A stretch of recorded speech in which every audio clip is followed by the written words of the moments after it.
Kamala even suggested that being Catholic disqualifies you from running for office. She's about 75 years out of date. Didn't they have that with Kennedy? They had that with a lot of people. A lot of Catholics were persecuted they couldn't run for office.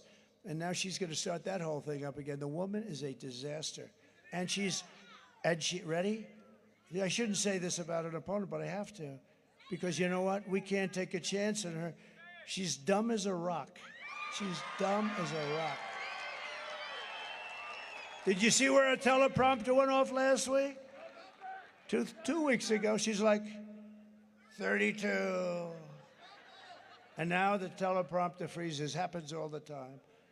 I have my good teleprompter guy back there. He's excellent, but every once in a while, no matter how good they are, this sucker breaks down. But I haven't been using it too much today, to be honest. Hey, isn't it nice? I always say, isn't it nice to have a president that doesn't need a teleprompter? Right? But her teleprompter broke down 3 weeks ago. And 32 days, she meant 32 days are left in the campaign. 32. Oh, 32. Did you see this? 32. 32. Oh, and I'm saying, oh, man, I was watching. I said, she's lost it. 32. And then, boom, it kicked back. You know, sometimes it doesn't. If you're going to be a politician, you have to know they have backup. See this? This is a backup.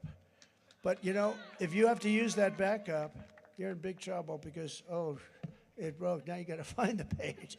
It's not good. You're just better off just wing it, do whatever the hell you have to do. This is backup. All I have to do is figure out what the hell page it's on, you know, little things like that.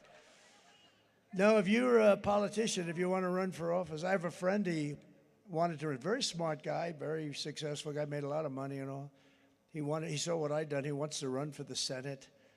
And I say, well, do you have any problems, anything? Back, no, I have one problem, though. I have, like, this terrible phobia.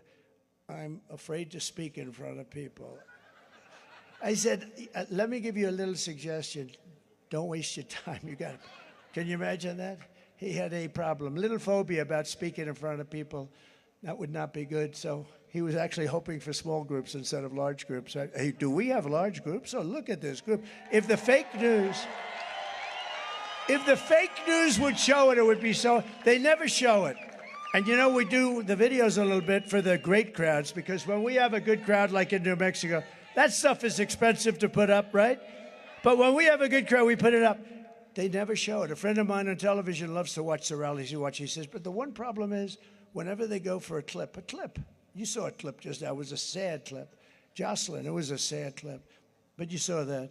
All that camera, see those cameras? They're right at me. All they have to do is go 1 inch to the right and 1 inch up, and they've got it. They say they never play the videos. I didn't know that until he said that. That's terrible. So it's blank. You know what they do? They show me standing here for 2 minutes, right? No, it's very unfortunate. And they don't do that because they don't want the public to really see the facts. It's so easy to do. 1 inch to the right or left and 1 inch up, and they won't do it. And I shame them, and I shame them also about crowd size. I say, show the crowds. How about her? She couldn't get a crowd the other night. She got Beyonce. Beyonce walked out, said something, walked back, didn't sing a song, and they booed both of them the hell out of the area. No, she can only get a crowd if she gets some person to sing. I don't have to sing. I don't have a guitar. If I had a guitar, would I do even better? We'd have even bigger crowds, right? We'd have even bigger crowds.